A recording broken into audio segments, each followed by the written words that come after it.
Mesdames et messieurs, chers invités distingués, c'est pour moi avec un grand plaisir que je vous souhaite la bienvenue ici ce soir à l'Université de Lausanne et au nom de la Fondation Jean Monnet pour l'Europe.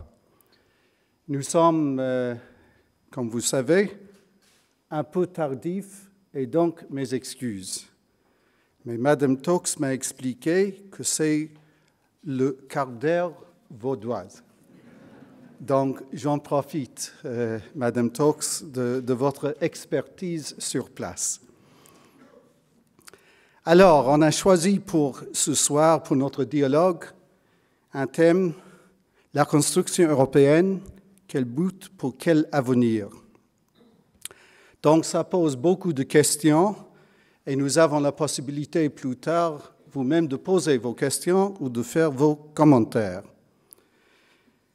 Donc, quelle vision, quel objectif, quelle stratégie, mais aussi quelle capacité, quels moyens, quels intérêts, quelles compétences, mais aussi quels instruments politiques, quelle volonté politique, quelles limites politiques.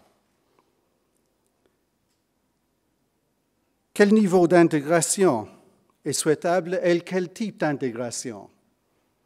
Pour des uns, on pense de plus de la centralisation. Pour les autres, on compte sur plus de la décentralisation. Et donc, ça pose la question, quelles limites? Ces limites, on peut dire ces frontières, et je ne parle pas géographiquement, ces frontières conceptuelles et organisationnelles de l'Europe n'étaient jamais gelées ni fixées, mais ils sont évolués. C'était Jean Monnet lui-même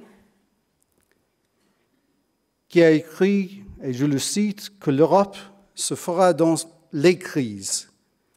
Elle sera la somme des solutions qu'on apportera à ces crises.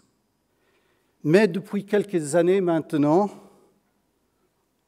on peut constater que les Européens ne sont pas exceptionnels, pas mal d'autres aussi, mais les Européens ont souffert une interminable série de crises et de crises majeures. La crise économique ou la crise de la zone euro, évidemment, beaucoup a été fait, mais aussi beaucoup reste à faire. Le renouvellement des tensions géopolitiques, soit à l'Est, soit au Sud, et toujours au Moyen-Orient. Le spectre des États qui sont politiquement, socialement, économiquement en faillite. La montée de la radicalisation et la multiplication des actes terroristes. La crise des réfugiés. Le débat, pour mieux ou pire, est engagé avec beaucoup de tendances. Ceux qui voudraient une décomposition de l'Europe qu'on a déjà construite, ceux qui voudraient une récomposition de cette Europe et peut-être à quelques vitesses. Je me souviens une phrase, et Enrico Letta sera mieux placé que moi-même de dire qui a prononcé la phrase. Je pense que c'était le comte de Cavour, mais peut-être je me trompe. C'était après la réunification d'Italie qu'on a dit « Italia è fatta e adesso dobbiamo fare gli italiani ». On peut traduire pour ce soir « L'Europe est faite et maintenant, il faut trouver nos Européens. Mais l'effet politique des crises interminables dont j'ai déjà parlé a commencé de pas à pas à affaiblir la confiance populaire. Je ne parle pas de populisme, mais la confiance populaire des citoyens dans toutes les institutions politiques, soit nationales, soit européennes. Selon les sondages de Eurobaromètre, même qu'il y a des petits changements ici ou là qui sont plus positifs, les sondages nous montrent comment on a eu une chute brutale, surtout plutôt au sud de l'Union européenne qu'ailleurs, en ce qui concerne la confiance dans les institutions. Cette chute de la confiance fait une ouverture d'une voie vers le populisme parmi les autres choses. Et on mit pression un peu partout sur le centre classique de notre vie politique, quoi que ce soit la vie classique de centre-gauche ou de centre-droit. On peut constater, encore une fois, pas seulement par les sondages, mais confirmé aussi par les sondages,